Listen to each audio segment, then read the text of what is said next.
Welcome to the Week 11 edition of Kendall's Fantasy Preview. I'm Kendall Caps. Now, if you saw the show last week, you knew to bench guys like Cedric Benson, Santana Moss, and Zach Miller, and to start Jonathan Stewart in that Miami running game. So let's see if we can duplicate that again for you. It's going to take us into some of the backs that you're going to want to get into your lineup this week.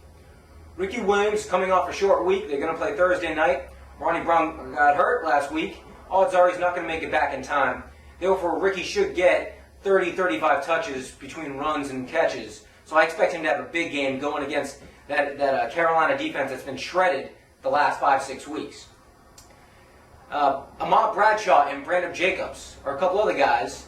They're at home off a bye going against an Atlanta defense that's also rather porous and giving up a lot of yardage on the ground.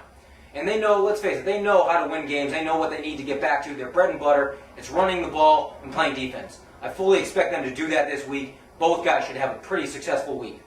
Now, a few receivers that you're going to want to get into your lineup this week. San Antonio Holmes. The last couple of weeks, he's led the Steelers in yards, catches, and targets.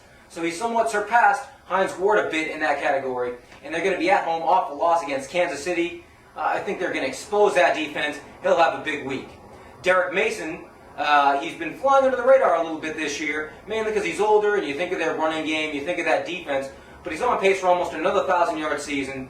I expect him to have a pretty solid game as a number 2 wide receiver in your lineup. Indy's depleted in the secondary, especially after last week. He should have a pretty good game.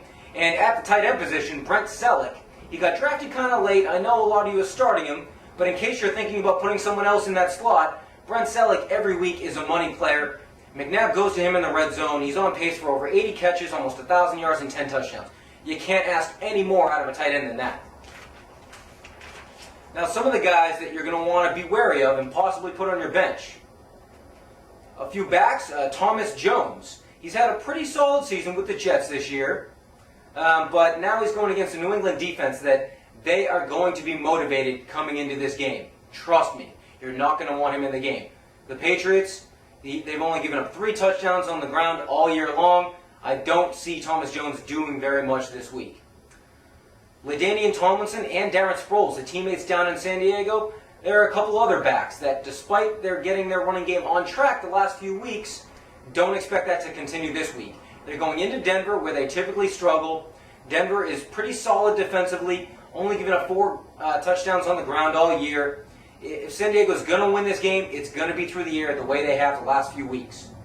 And now a few receivers that you're going to want to watch out for and be a little cautious with as well. Mike Sims-Walker, I know he's a standout receiver. This has been his breakout year. Garrard has played well at home this year, but you need to be careful here. The Buffalo defense, you think of Buffalo, a bad team. They actually lead the NFL in interceptions. They are one of the better secondaries in the league. Their run defense is dead last. MJD is licking his chops, waiting to get at this defense. He's going to take the yards, and he's going to take the scores. And the last couple of receivers, Earl Bennett and Johnny Knox. Their production has dropped off quite a bit since the beginning of the season, and Devin Hester is clearly the number 1 guy on that team now. So I really feel that these guys, they're not worth starting any longer. They're going against a Philly secondary that is one of the best ones in the league. 15 picks on the year. Don't expect much out of these guys. Well, that's going to do it for Kendall's Fantasy Preview in Week 11. For all things sports, you can log on to AmericanSportsDaily.blogspot.com, and we'll see you next week.